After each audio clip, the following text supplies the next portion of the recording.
Hi, my name's Nick Best and welcome to this introduction to the BVS fleet maintenance case.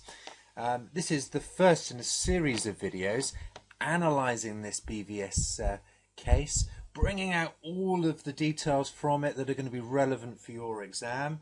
What we're going to be doing is looking through and looking at all the key elements. Firstly, how do they relate to each of the strategic business models, so that what you can do is bring those into, say, your Ansof's matrix, your Pestel analysis, your SWOT analysis, and so on. And so therefore really get to understand strategically what the elements of this case are. What I'm also going to be doing is looking at what are the possible unseen issues for the real exam that come out of this. Certainly we saw in the last case, which was our DPLC case, that there were lots and lots of hints as to what the unseen issues could be. You could very, very easily predict what most of those unseen issues were. What was interesting was that after the first of the cases, the September case, when we then looked at, well, what was hinted at in the pre-seen that wasn't in the unseen, what might come up on the day, actually it was quite easy to make quite a good prediction of what came up in the real exam. So what we're also going to be doing then is looking at, well, what are the possible unseen issues that the examiner is hinting at that might come up in here as well. I also want to give you just some exam hints and tips. What I'll be doing is, as we talk about different models, particularly when we get to the end on the last of the series of the videos, the very last of these series of videos, once we've been through each of the different sections of the pre-seen, what I would do is give you an overview of my strategic analysis. That strategic analysis, by the way, is free and available if you sign up for the newsletter on the Astranti website. So please sign up for that. But what I'm going to do is talk to you about it and give you a view of that. So I will also, particularly when we get to that section, give you an overview of how the different models work in the exam. But as we go through, I'll also just give you any general exam hints and tips that occur to me as we are progressing. Okay, basically the way we're going to work is I'm going to pick a particular section and we'll go through video by video through each of those different sections. This first section then is going to take us down to actually towards the bottom, down to this section just here, just before the start of management buyout. So we're going to be having a look at the background on the JAR fleet maintenance and fleet maintenance itself, have a look at the industry background. What I'm also going to do for you on this first video as well is give you a little bit of a background as well. We'll maybe talk about one or two possible similar companies out there in the real world you can start to do your industry research on. I'll talk to you a little bit about doing industry research, give you a bit of a context to the case as well there too. Okay, so this is the first in a series of videos, and there are a number of videos across the whole lot. So let's just start. What I haven't done so far is introduce me to you. So my name is Nick Best and I'm the Managing Director here at Astranti Financial Training, and I've been teaching CIMA now for 15 years and I've taught over 40 different sittings now of Top CIMA. Top CIMA has become my specialist subject in many ways. It's what I spend 70–80% of my time on these days, writing mock exams, working with students one-to-one, helping people through our online program, doing teaching courses.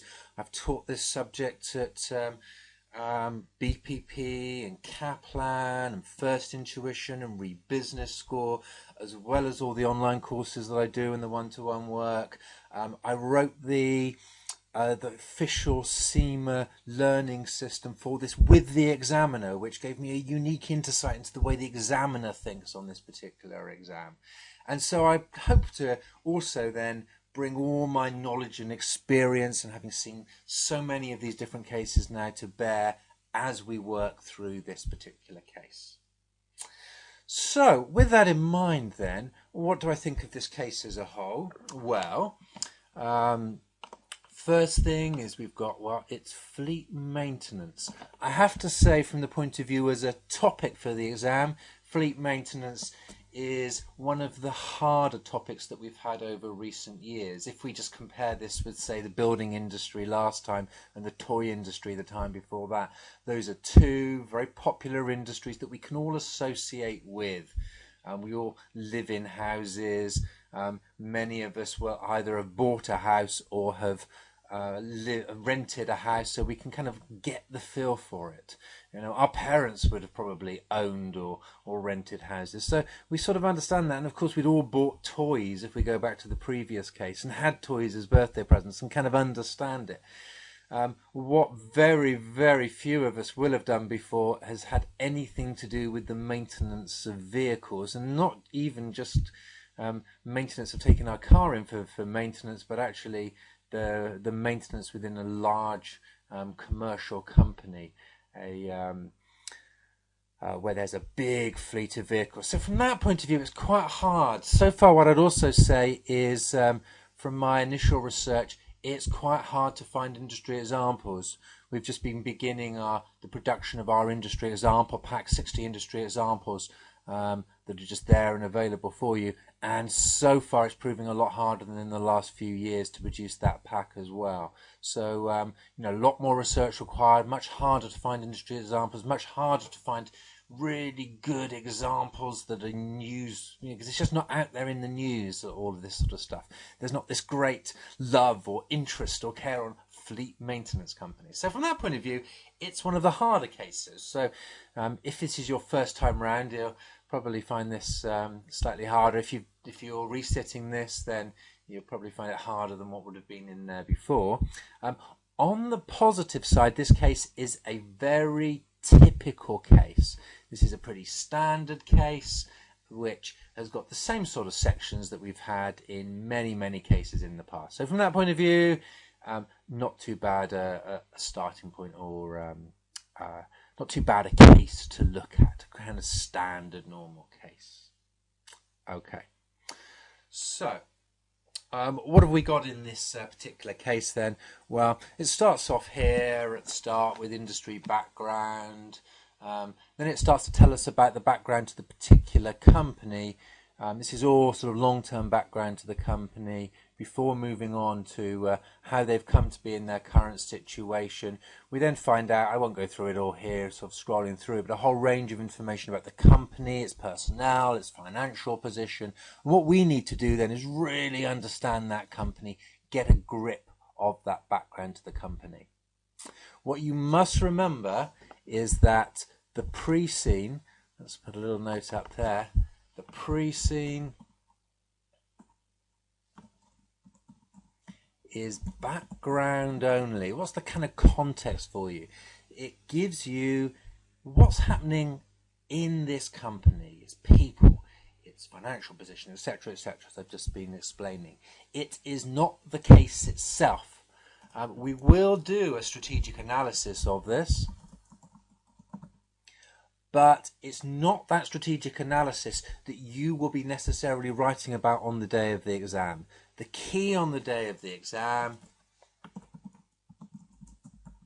is the unseen and the new unseen issues. So, although we're going to kind of come up with our strategy, what we'll end up with at the end of this analysis is our strategy for how we're going to take this business forward. Basically, I'm going to tell you my strategy, but I hope that what you'll do alongside as you work through the videos with me is that you will come up with your strategy, and in combination, me and you can come up with a good way forward for this business. So, and that's what we're going to be doing here, is how we think we would take this business forward, but most importantly for you is on the day of the exam, you deal with the unseen issues, using this case as the background, as if you were working in this company, and what this pre-scene is doing you is just giving you that big, broad understanding. Of course, as part of this, you do need to do your industry research. And as part of that industry research, you need to learn maybe 40 specific industry examples that you can use in the exam, because there are 5 marks going for those specific industry examples. So the sooner you get on with that research, the better. What I would say to you is that possibly what some students do is they spend too much time getting into the pre-scene and taking huge amounts of time over that pre-scene and doing huge amounts of industry research, and then sort of expecting to go into the exam and just, well, use that to help them pass, doesn't really work like this.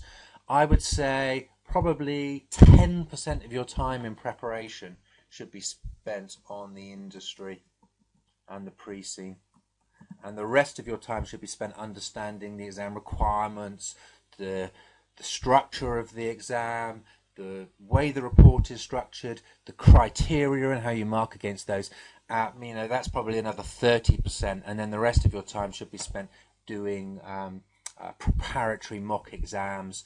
Probably the biggest challenge in this exam is time management.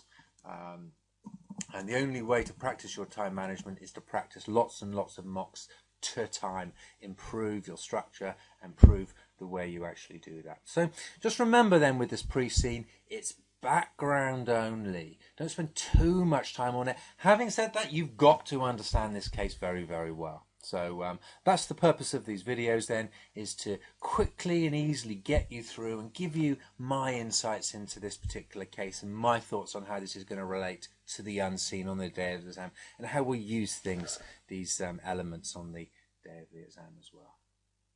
Good. Right, let's start to have a go at this then. First thing I'd like you to do is just pause the video at this point and have a read through of this section down to the end of, well, the start of management buyout. So just down to this point just here. Okay, no need to read beyond that. That's for the next video. So just pause the video, read down to there, just make any notes or points that you want on that, and at that point then, just then come back. And what I'm going to do is give you my analysis of that particular section. My assumption is going to be that you haven't read the rest of the case. Now, you may well have done, but I'm just going to pretend here that we haven't read the rest of the case, and we're kind of thinking it through for the first time. And we're going to talk it through, think about it as if we were reading this through for the first time. That's going to be my whole approach to this video series. Okay, so pause the video now and come back to me once you've read the case. Okay, so welcome back. Right, so what do I think about these particular sections then? Well, the first thing I want to pull out for you is, what are we talking about? We've got a lot of background in this particular section, and what you need to remember with this background is that we've got a little bit of information about the company, but it's very much the history of the company rather than the what's happening in the company right now.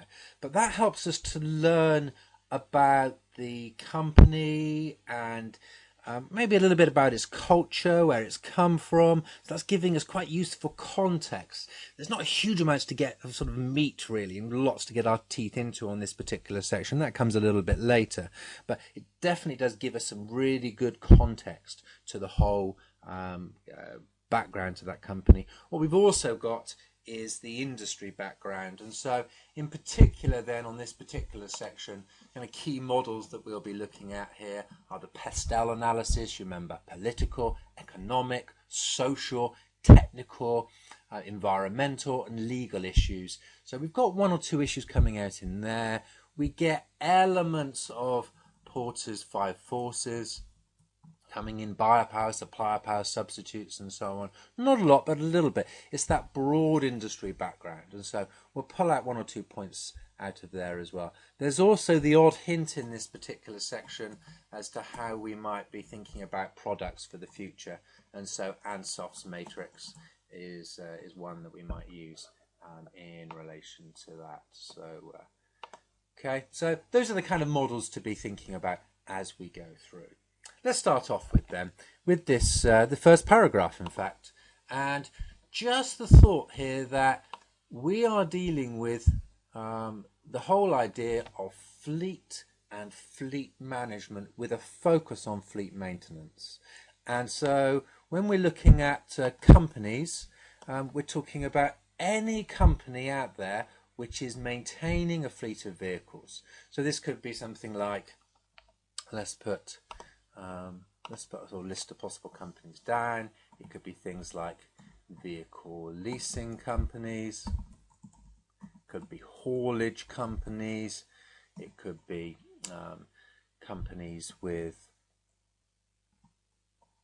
their own fleet of delivery vehicles. So let's put delivery companies. There's going to be big one in there. We've got companies such as the one that comes to mind are things in the UK such as the Royal Mail, that would be mail companies, and British Telecom, and companies that have got fleets of people that are going around. British Gas might be another one of British UK companies. Utilities companies that go around to lots of their customers. These are all the types of companies that have got big fleets. These are going to be the big customers. And as we see in a moment, BVS, which is the company that we're dealing with, used to be part of a bigger company that had a big fleet of vehicles and now has gone off on its own. But all of these other companies are going to be their customers. So critically, if we think therefore about buyer power in Porter's Five Forces, then some large customers could have high power. We'll look specifically at BVS's customers when we get to that section of the case and see what they tell us in this case about that. But let's say that BVS were now bidding for a contract with their company's or their country's mail delivery company or telecommunications company or one of the major delivery companies that are out there, or big haulage companies. These would be really big contracts they really want to gain. That's going to mean that there's a reasonable amount of power to those companies to be able to reduce prices effectively. So reasonable amount of power to those big customers. If we're talking about smaller customers, just small companies with small fleets, small building companies, for instance, something like that, then there's going to be less power for those. We'll be able to charge slightly higher prices. But on the other hand, the actual volumes will be much less as well. So, okay, so that's our first point. So notice then that this is fleet management, and that in the case it sets out for us the different elements of fleet management. Vehicle acquisition, defleeting, reducing your fleet, financing, maintenance, driver management, speed management, etc., etc., etc. Okay, that's fleet management as a whole, but what we must really focus on in this case is fleet maintenance. So the fleet management is everything to do with the fleet of vehicles, whereas our particular company here, BVS, and this case as a whole is focused on fleet maintenance, which is just the maintenance of those vehicles ongoingly.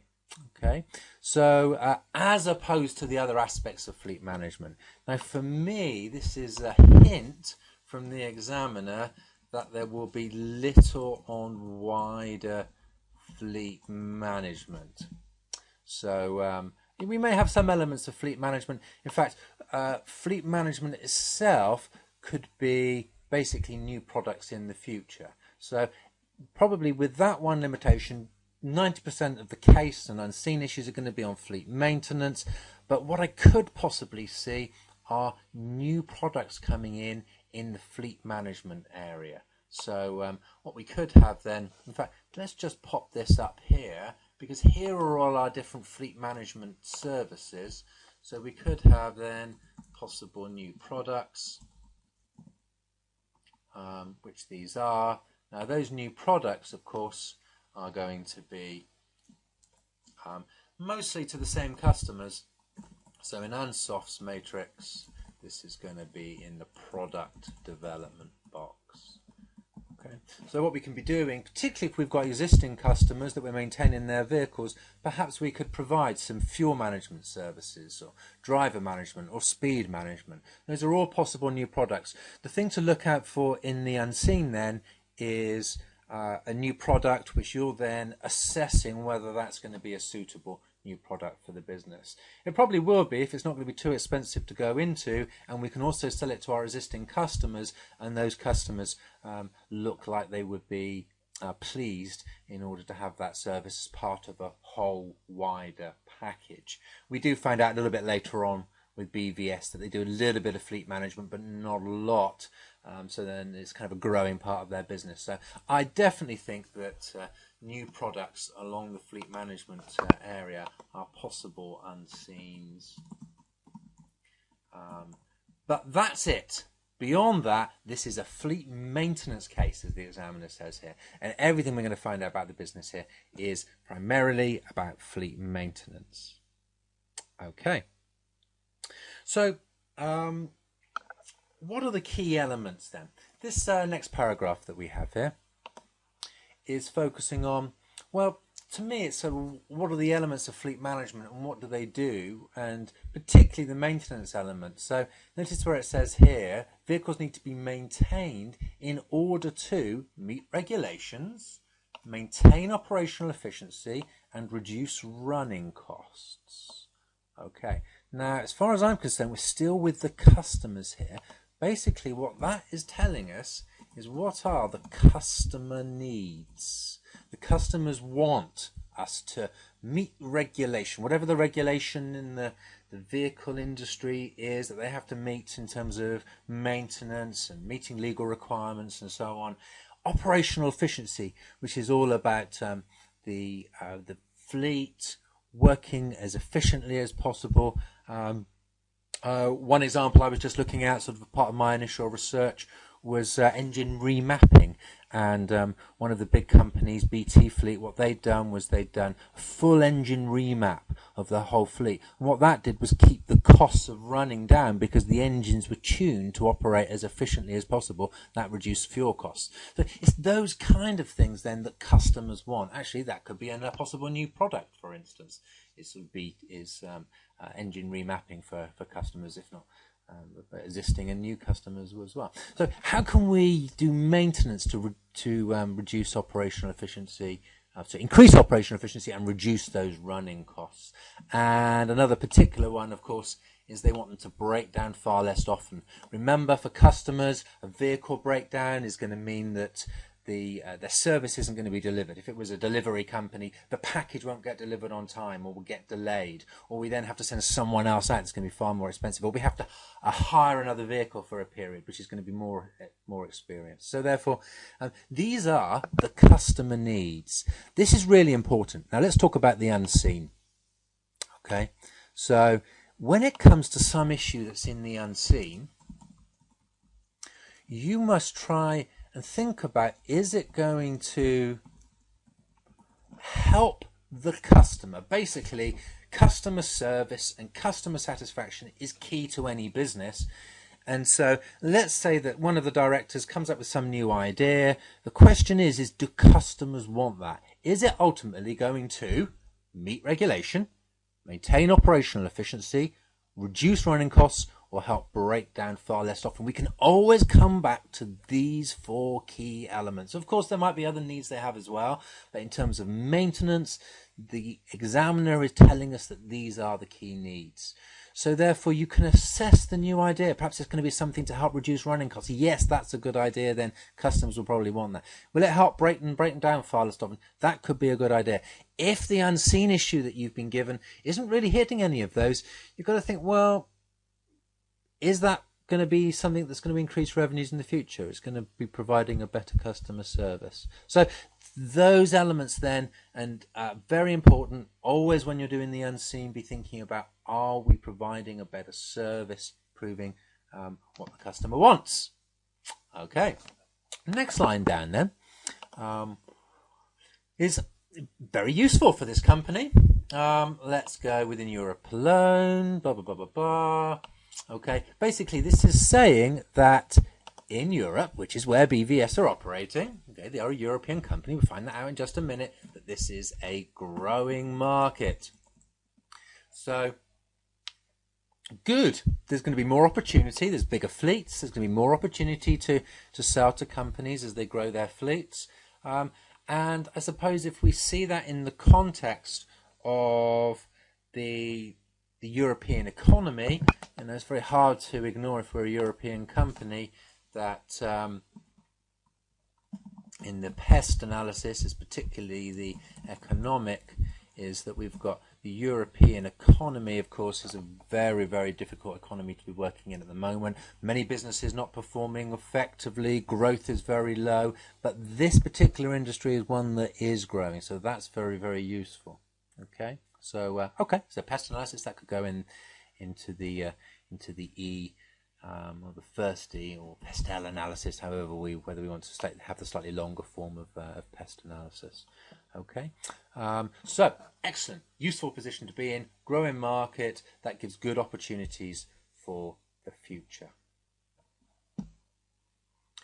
So the next line down, they choose to outsource the maintenance of their vehicles.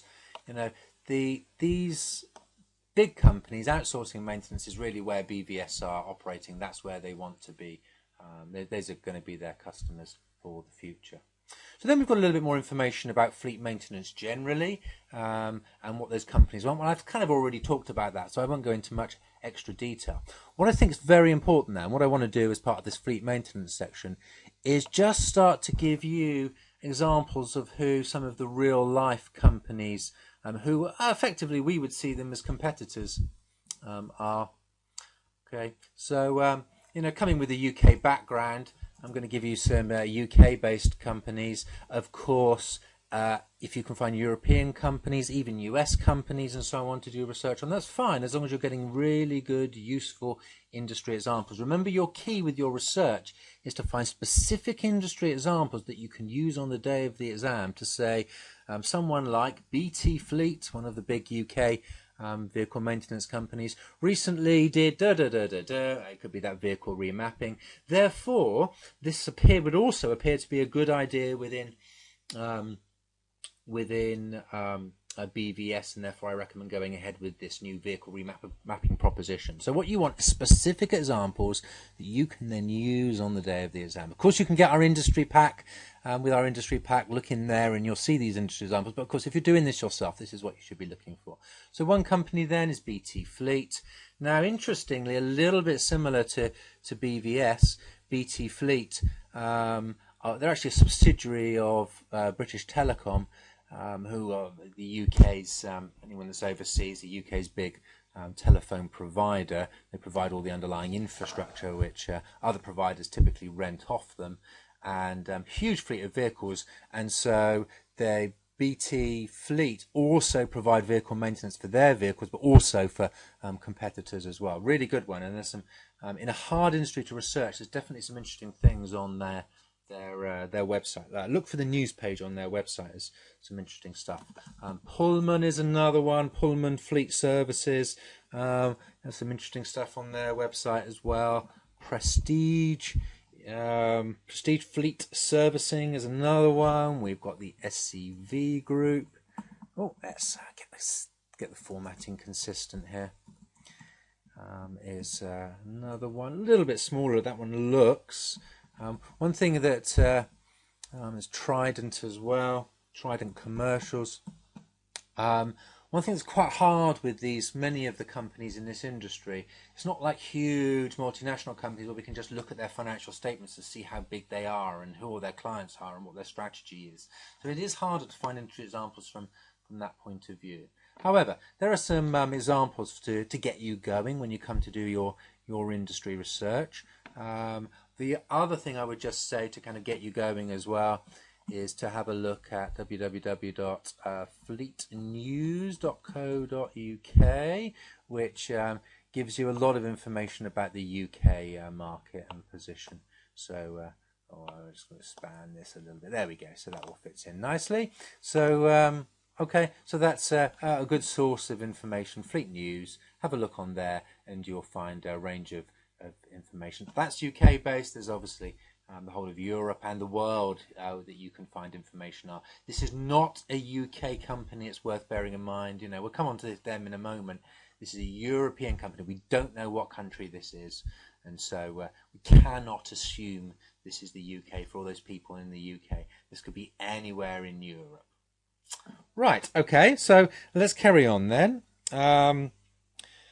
that's mostly what I want to say. Actually, tonight there's one other thing I want to point out in this section, which is really what do they do?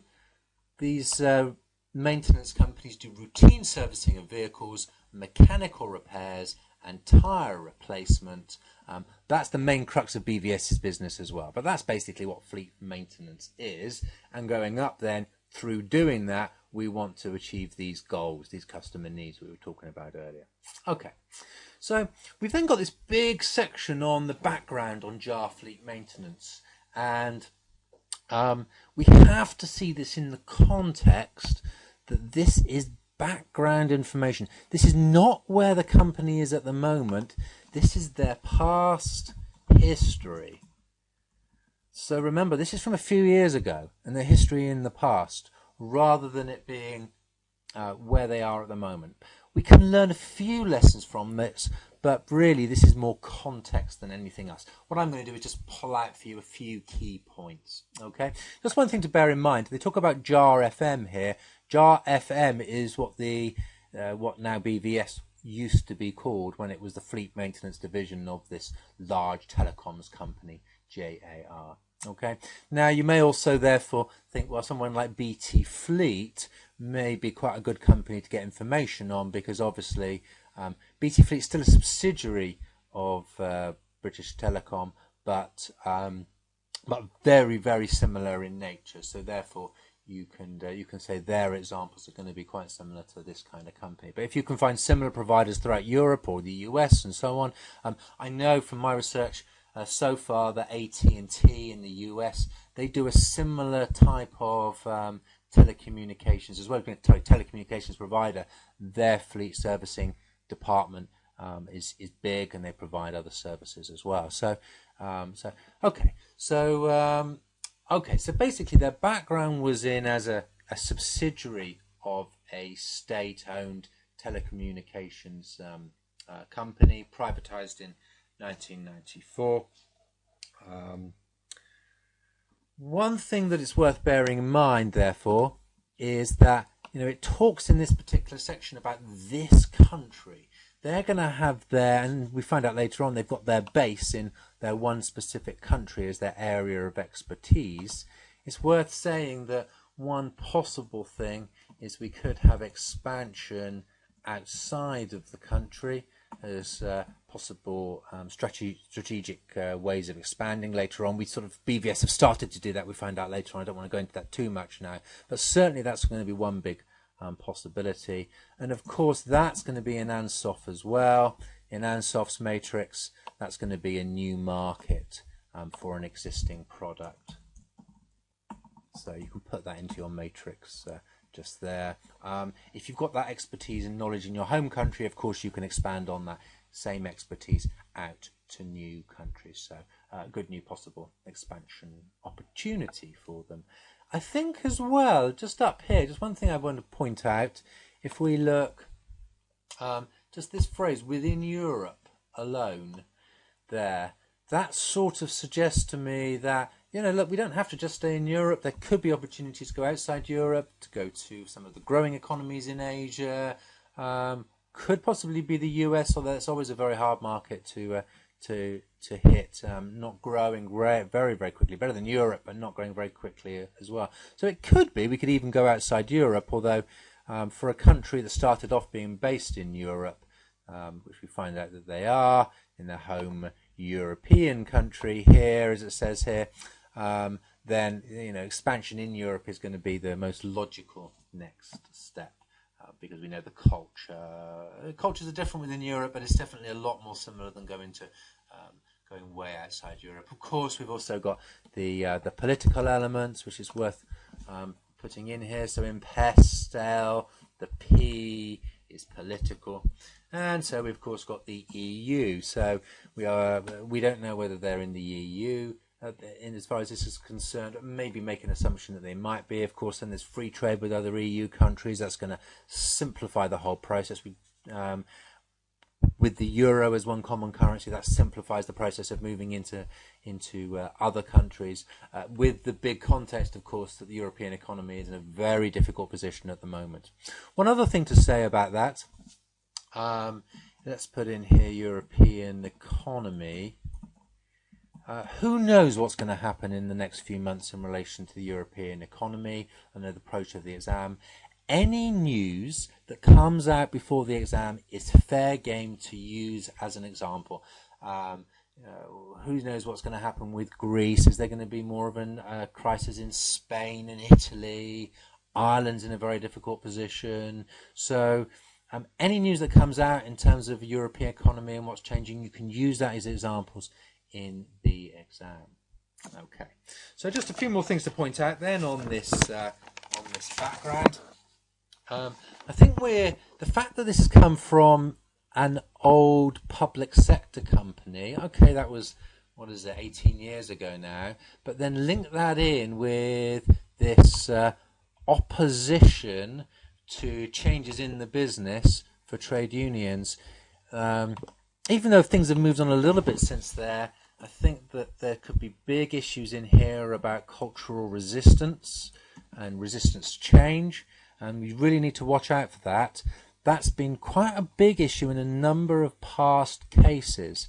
You must learn your change management models, like Lewin's Forces for Change. That was mentioned in specifically in one recent Unseen as something that you should be including. And so do learn those and be ready to use those kind of cultural change elements, because there's obviously been resistance in the past. I mean, they're talking here about going back to 2007, but if you've got the same employees 5 years later, where we are here in 2013, then it's very likely that there's going to be continued sort of resistance to change and new ways of doing things. And if the trade unions are still there and are powerful, they're going to be potentially a key player in Mendelow's matrix. So when it comes to stakeholder map,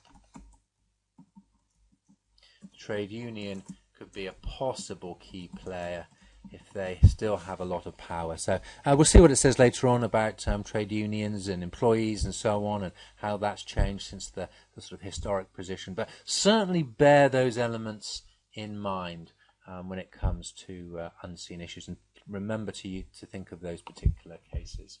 I think they talk here about Toby Baum, and he's come in from outside to turn this company around in 2007.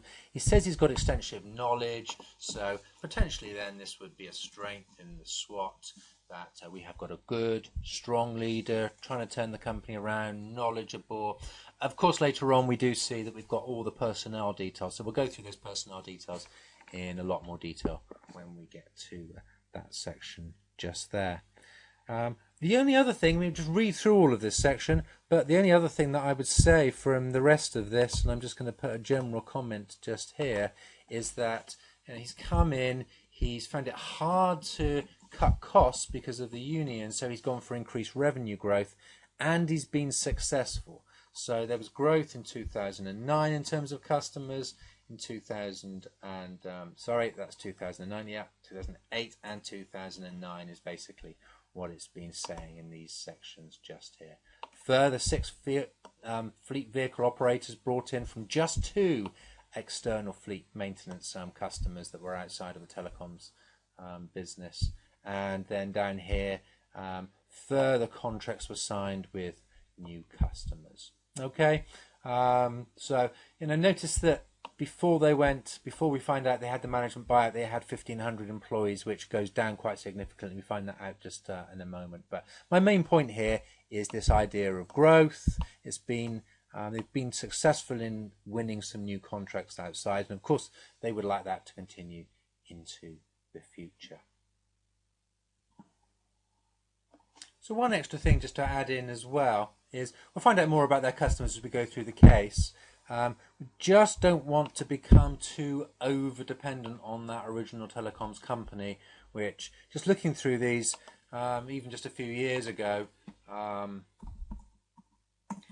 don't want to be too over-dependent on them. Okay, so just bear that one in mind in terms of